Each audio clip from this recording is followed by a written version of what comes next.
এই মুহূর্তে big breaking update, SSC recruitment scam 2016, 26,000 চাকরি বাতিল মামলা। আপনারা প্রত্যেকেই জানেন যে অতীতে সুপ্রিম কোর্টের রায়ের পরিপ্রেক্ষিতে প্রাতিষ্ঠানিক দুর্নীতির কারণে 2016 প্যানেলের সমস্ত শিক্ষক অর্থাৎ 26,000 শিক্ষকের চাকরি কিন্তু বানচাল হয়ে যায়। যোগ্য শিক্ষকেরা তারা একদিকে নিয়মতান্ত্রিক আন্দোলন, নিয়মতান্ত্রিক কর্মসূচি যেমন পালন করছেন, তার পাশাপাশি যোগ্য শিক্ষকেরা তারা বিভিন্ন সংগঠনের মধ্য দিয়ে অবশেষে তারা কিন্তু রিভিউ পিটিশন দাখিল করেছেন বা দাখিল করতে চলেছেন। এই রিভিউ পিটিশনের মূল লক্ষ্য যোগ্য শিক্ষকদের সমর্থনে এমন কিছু গুরুত্বপূর্ণ পয়েন্ট হাইলাইট করা সুপ্রিম কোর্টের কাছে বা সুপ্রিম কোর্টে প্রেস করা, যাতে সুপ্রিম কোর্ট মানবিক দৃষ্টিকোণ থেকে যোগ্য শিক্ষকদের প্রতি যাতে পুনর্বিবেচনা করেন এবং যোগ্য শিক্ষকদের চাকরিতে আবার পুনর্বহাল করেন। তো রিভিউ পিটিশনের এটাই কিন্তু লক্ষ্য। কিছুদিন আগে টেন্টেড ক্যান্ডিডেট বা কালিমালিপ্ত ক্যান্ডিডেট বা যে সকল শিক্ষকেরা তারা হচ্ছে র্যাঙ্ক জাম্পের সঙ্গে যুক্ত ছিলেন এবং র্যাঙ্ক জাম্পের মাধ্যমে তারা চাকরি ক্র্যাক করেছিলেন, সেই সকল টেন্টেড শিক্ষকেরা তারা কিন্তু সুপ্রিম কোর্টে মিসলেনিয়াস অ্যাপ্লিকেশান বা MA ফাইল করেছিলেন।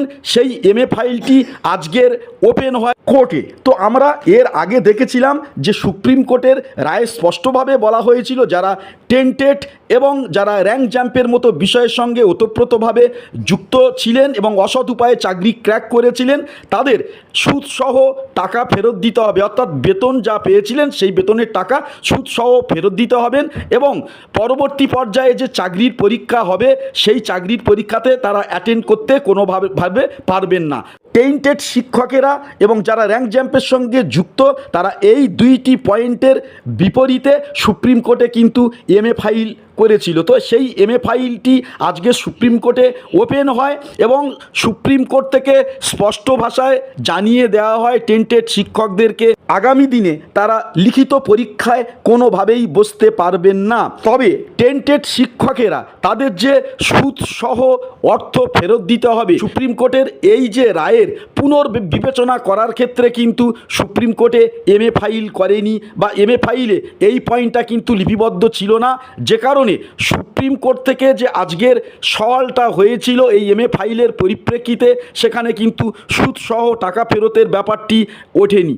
এখান থেকে একটা প্রশ্ন আসতে পারে যে এই অযোগ্য বা টেন্টেড শিক্ষকদের MA ফাইল যে ক্যান্সেল হলো সুপ্রিম কোর্টে, তার প্রভাব কি যোগ্য শিক্ষকদের ওপর ইতিবাচক পড়তে চলেছে? একটা কথা যেটা মনে হয়, সুপ্রিম কোর্ট ইতিপূর্বে রায়দানের ক্ষেত্রে অযোগ্য শিক্ষকদের প্রতি যে অনমনীয় মানসিকতার পরিচয় দিয়েছিল, বর্তমানে এই যে MA বা মিসলেনিয়াস অ্যাপ্লিকেশানেও অযোগ্য শিক্ষকদের প্রতি সেই অনমনীয় মনোভাবের প্রকাশ ঘটিয়েছে। ঠিক এই জায়গায় থেকে দাঁড়িয়ে যে পরবর্তী রিভিউ পিটিশান যেটা যোগ্য শিক্ষকেরা করেছিলেন, সেই রিভিউ পিটিশানে যোগ্য শিক্ষকদের প্রতি একটা সহমর্মিতার বিষয় থাকতে পারে। অযোগ্য শিক্ষকেরা তারা কিন্তু যোগ্যতার পরিচয় দিয়ে তারা চাকরি পাননি, সেই জন্য করে তারা যেহেতু তাদের চাকরি চলে গেছে এবং কোনোভাবেই তাদের আর চাকরি পাওয়ার সম্ভাবনা নেই, যেখানে বেতন বন্ধ, যেখানে লিখিত পরীক্ষা দেওয়া তাদের পক্ষে আর সম্ভবকর হচ্ছে না, সেজন্য করে এই টেন্টেড শিক্ষকেরা তারা কিন্তু লিখিত পরীক্ষার মাধ্যমে কোনোভাবে চাকরিটা টেকানোর চেষ্টা করছেন। ঠিক এই জায়গায় থেকে যদি আমরা ভাবি, যোগ্য শিক্ষকেরা ইতিপূর্বে যেহেতু যোগ্যতার পরিচয় দিয়ে তারা চাকরি পেয়েছেন, তাহলে নতুন করে আবার তারা কেন লিখিত পরীক্ষাতে অ্যাপিয়ার হতে যাবেন? যোগ্য শিক্ষকেরা এবং যোগ্য শিক্ষকের সমর্থনে সরকার ও পর্ষদ যে রিভিউ পিটিশন সুপ্রিম কোর্টে দাখিল করেছে বা করতে চলেছে, সেই রিভিউ পিটিশনে নতুন নতুন তথ্য সংযোজন করতে হবে, নতুন নতুন যুক্তি বা নতুন নতুন ইস্যু কিন্তু সেখানে তুলে ধরতে হবে।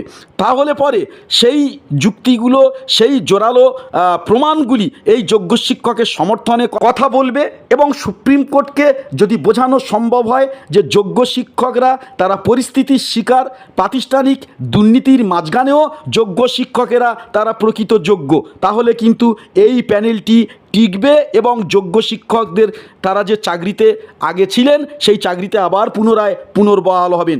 রিভিউ পিটিশনের যে পয়েন্টগুলো যত জোরালো হবে যোগ্য শিক্ষকদের চাকরি টেকার ক্ষেত্রে সম্ভাবনা ততটাই বেশি। এরপর কি আপডেট আসছে তা এখন দেখার। চ্যানেলে নতুন হলে অবশ্যই আমাদের চ্যানেলটি সাবস্ক্রাইব করে রাখবেন।